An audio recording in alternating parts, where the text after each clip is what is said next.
All right, it's time to do an example of finding a volume for a rotated solid, but using the washer technique. So we're going to look at the following problem. Suppose S is a solid that is obtained by rotating the region that is trapped between y equals x, the line, y equals root x, this curve, and we want to do it about the line y equals -1. So we're going to be rotating this way. So if we look and try to draw the picture, what is going on is we have the following shape. Starting right here and going down, we have the line that is going to be a symmetric to this one about the y equals -1. And then this y equals root x is going to become this curvy piece here. So we can visualize this as what's happening is at a particular spot x, we're going to have an outer disk circle coming this way and going all the way to here. So this is the outer rim of the disk, and then it goes into the plane and comes out. So we have this green disk that is bounded by the y equals root x. And then inside this green disk, we're going to have a red disk that starts at the line and goes to the line. So if I can keep it more regular.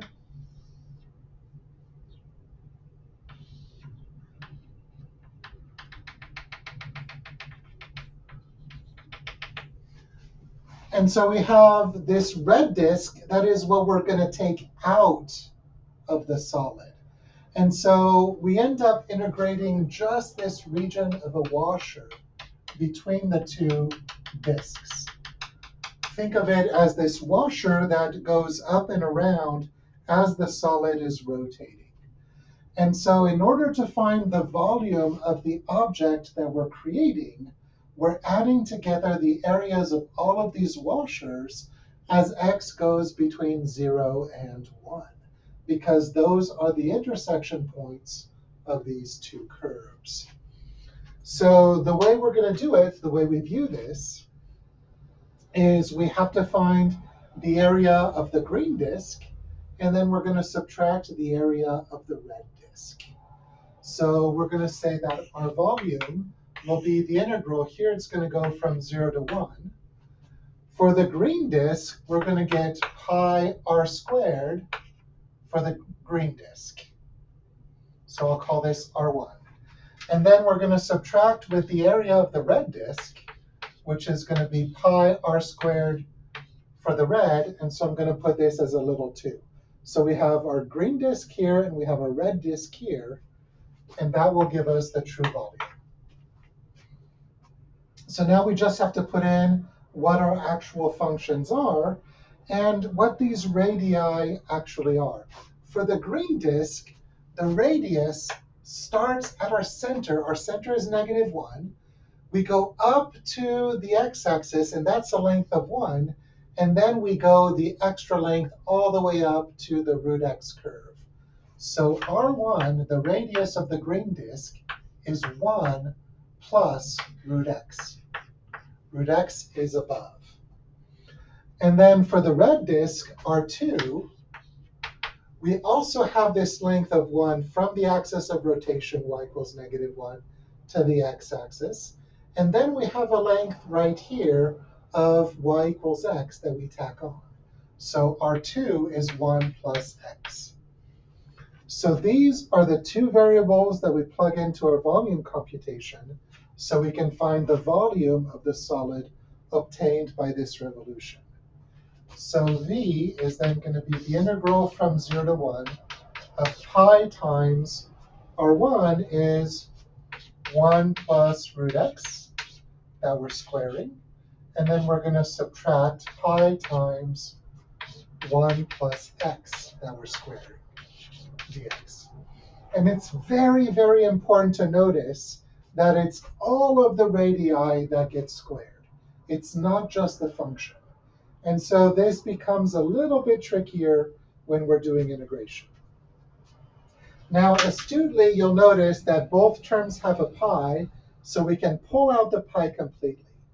But for the squaring, we're going to have to multiply out to actually see the polynomial. So v is going to be pi, I pull it out, integral from 0 to 1, and I'm going to multiply out this 1 plus x squared.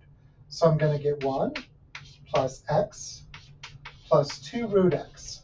So I'm using the fact that a plus b squared is a squared plus b squared plus 2ab. This is a shortcut from Algebra 1. So I use that right here to expand this out, and I'm going to use it right here as well. Minus, and I have to keep the minus in front of all of this because all of it gets affected by this negative. So I'm going to have 1 plus x squared plus 2x dx. And here you'll see that the 1's do cancel out. X squared is going to stay. This x is going to be affected by this negative 2x.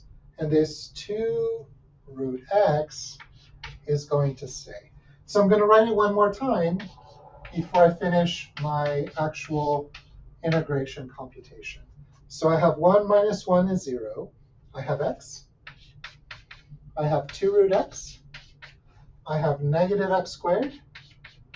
Oh, I have negative 2x. So x minus 2x is negative x dx. And now we can integrate. So we have our pi times the integral of negative x is negative x squared over 2. The integral of 2 root x is 2 times x to the 3 halves over 3 halves. And the integral of negative x squared is negative x cubed over 3, all between 0 and 1.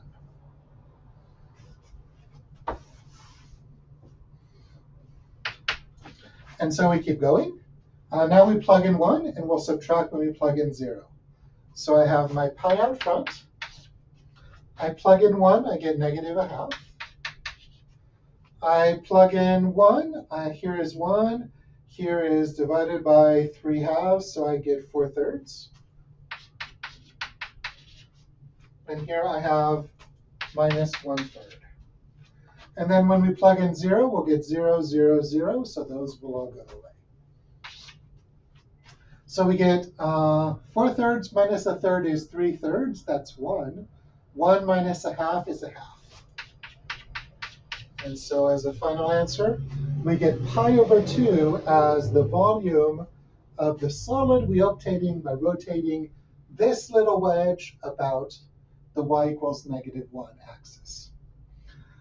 So this setup works in general, but every time you have to set up the washers, the way you find the radius depends on the picture you draw. So drawing the picture is the crucial part of actually figuring out exactly how to do the radius. And I want to give you an example of that. So I've set up a region just generically where the picture is slightly different from this one, so you can see why you want to draw the picture and how you use the picture to say what the radius actually is. So let me erase this other setup and consider the picture that we're drawing.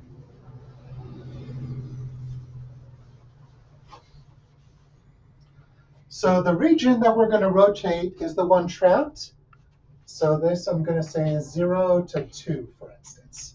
And the region we're going to do is going to be trapped between f of x and g of x for the x values going from 0 to 2. We're going to rotate it about the y equals a axis, where a is above f of x. Okay? So if we're drawing the picture, what's going on is our inner radius, the one that's going to be the smaller one, is bounded by f of x. So if I draw the image around here from the rotation, it's going to look like this. And this is what's spinning. And then above, we're going to have g of x that does this. And so this is the shape that spins. We have the inner radius right here. So this is the inner disk of the washer. And we have the outer radius out here. This is the outer disk of the washer. And so this washer grows and spins as we go through, and we get a really strange vase-looking shape. So these washers are going to stack and add up, but we're going to have to figure out what is the radius for our disks, right? So for the outer disk, this is the bigger of the two disks that make up the washer. We need to find what is the radius, what is the distance to the center of our disk, right? What is this length?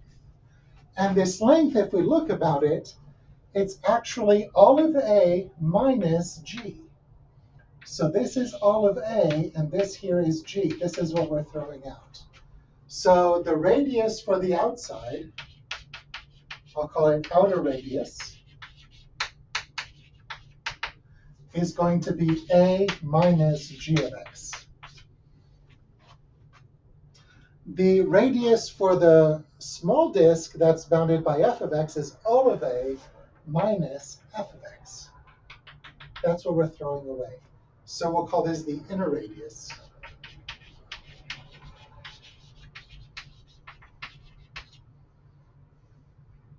And I'll put it in red. This is going to be A minus f of x. And so when we're setting up this region for a volume integration, the volume is going to be the integral. We're going to start from 0, we'll end at 2, but it could be wherever your regions are bounded, right? And we're going to do pi times the outer radius squared.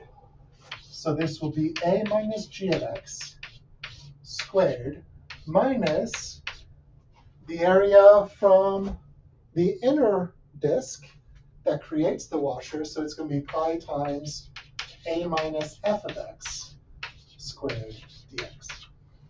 And that is our setup for doing a washers when we're rotating our solid about a y equals a line, where a is above the area of the region we're rotating to create the shape. Once you have your volume set up, the techniques of integration that we already know solve most of these. So either you'll be able to just do straight polynomials, you might have to do a u substitution, sometimes you'll have to do integration by parts. All of these tricks that we worked on last week, we're going to use to actually solve these. As you work through the problems, you're going to find a variety of setups. I encourage you to post pictures of the setup of what you're trying to do when you're discussing a problem, and then we can discuss, does the picture match with the formula you're trying to use? All right, good luck with all of this, and I'll see you in the next video.